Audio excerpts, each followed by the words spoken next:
Hi and welcome to Tabletop Gaming. My name is Charlie and thanks so much for joining us. Today we're going to take a look at asymmetrical games, so games where the odds are stacked differently depending on what you're doing or who you're playing. Now this list was originally written for the magazine, so you can check out a copy of that by heading to our website. However, I am going to add in my own little extra because I'm a little bit obsessed with two games that didn't make the list but I think should, so really we're doing 12, but I'll do them quickly. First of all is Unmatched, which is a highly asymmetrical game where you can mix and match your characters, which I think is great.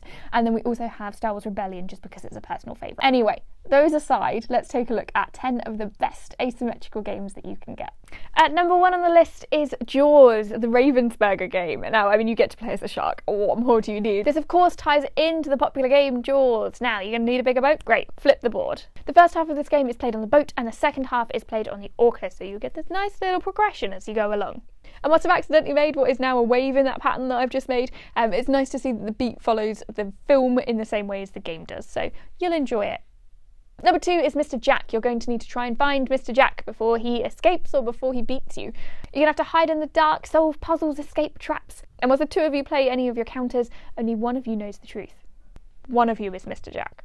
Then we have Fury of Dracula. You're going to be pursuing the vampire. Are you going to be the vampire or the vampire hunter? Are you going to be Vlad or are you going to be, insert name of really famous vampire hunter here, whose name has escaped me and I'm really ashamed of myself. Edit me is going to be so cross that I didn't remember what the name was. Regardless, it's a tactical game of cat and mouse with your vampire trying to gain influence and your hunters trying to catch him. Next up is Dune, loving the re-release, which means everyone can play. This is of course a story with epic scope, but you're going to be playing as factions with different intentions and abilities. He who controls the spice controls the universe. Next up is Cash and Guns, where you get to play the mobster. Or, you know what, the rat. Can you survive as the rat amongst the mob? Or are you the mob boss trying to gain influence and everything else? Be careful with your accusations in this game because there are real foam guns that you can use. And ultimately it's a game of unbalanced power, which makes it perfect for this list.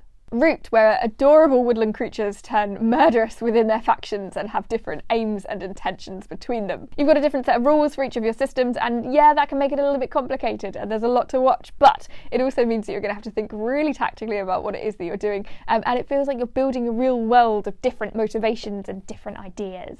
Plus, you know, cute woodland creatures. Android Netrunner is one of those where if you're going to talk about asymmetrical games, you should probably talk about this one, so we will. This is a cyberpunk card game where you may play as a claw or you may play as the runner, and you'll have different intentions depending on what that is.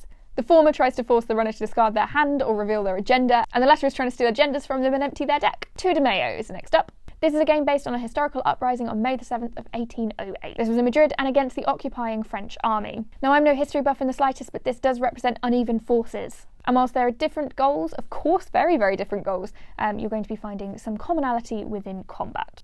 Then there's Not Alone, because in space no one can hear you scream, apart from sometimes when, you know, there's a creature that's going to hunt you down and you've got to try and survive. Sounds like that. While you're waiting for rescue, of course, because that's what happens in these things, a creature is going to try and take you out, and that is who you're going to be fighting against. So you've got those two very unbalanced, very different sides. One might say asymmetrical, making it perfect for this list. Last up is Mysterium, and if you've watched any of our videos previously, you'll know I am a huge fan of Mysterium, and it was very much my gateway game. This was a game that I got and went, right, we're taking this board game stuff seriously now, this is great. One player will play as the ghost, feeding hints to the psychics who are going to be trying to use those hints, although very, very abstract hints, to progress through the board to collect the right information. The two playstyles between the ghost and the psychics are very different, but very valid and very fun, and what they mean is once you get to the end, you start going, I could have done a better job as a ghost. I should definitely be... Let's play again, I'm going to play the ghost this time, and I'm going to see how it is. And as you begin handing out those abstract cards for your hints, you realise it's not as simple as you may have thought. It's a lovely cooperative game, everyone wins or everyone loses at the end, and it's good fun in between to see just how well you know your friends' intentions. So that's been 10 of the best asymmetrical games. Thanks so much for watching. I've been Charlie with Tabletop Gaming, and you can see even more Tabletop Gaming goodness at tabletopgaming.co.uk. Plus, don't forget to subscribe to our channel to see more like this, and also give us a like if you enjoyed. Please do comment if you've got anything you want to share. Anything. Do you play these games? Did you like these games? Have you got more asymmetrical games that are better? You can see from the beginning that I was already adding to the list as we began, so let us know what you would do. Once again, thanks so much for watching and have a great day.